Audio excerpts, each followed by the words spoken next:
Ang mabuting balita ng Panginoon ayon kay San Lucas. Noong panahong iyon, ang anghel Gabriel ay sinugo ng Diyos sa Nazareth, Galilea, sa isang dalaga na ang pangalay Maria.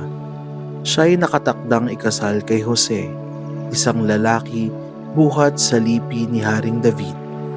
Paglapit ng anghel sa kinaroroonan ng dalaga, binati niya ito. "Matuwa ka, ikaw ay kalugod-lugod sa Diyos." Wika niya, "Sumasa iyo ang Panginoon." Nagulumihanan si Maria sa gayong pangungusap at inisip niyang mabuti kung ano ang kahulugan niyon. Kaya't sinabi sa kanya ng anghel, "Huwag kang matakot, Maria, sapagkat kinalulugdan ka ng Diyos. Makinig ka, ikaw ay maglilihi at manganganak ng isang lalaki at siya'y tatawagin mong Jesus." "Paanong mangyayari ito, gayong ako'y dalaga?" tanong ni Maria. Sumagot ang anghel, "Bababa sa iyo ang Espiritu Santo at lililiman ka ng kapangyarihan ng kataas-taasan. Kaya't banal ang ipapanganak mo at tatawaging anak ng Diyos."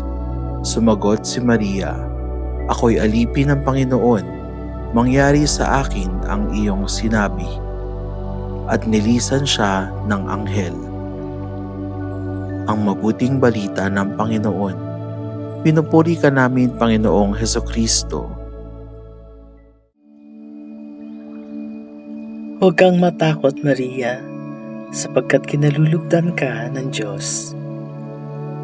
Natatakot tayo sa maraming bagay, lalo na sa banta na maaaring makasakit sa atin.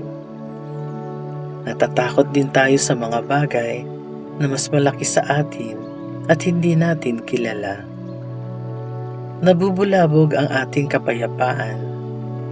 Hindi tayo nakapag-iisip ng maayos. 3 F ang karaniwang tugon: fight, flight, or freeze. Saan ba dito ang naging tugon ni Maria sa pagkakataong nagpakita sa kanya ang isang anghel? Sa kaugalian ng mga Hudyo, ang pakikipagtakbo sa mga makalangit na nilalang ay sadyang nakakatakot dahil naniniwala silang walang taong nakaliligtas ng buhay sa mga ganitong pagtatagpo.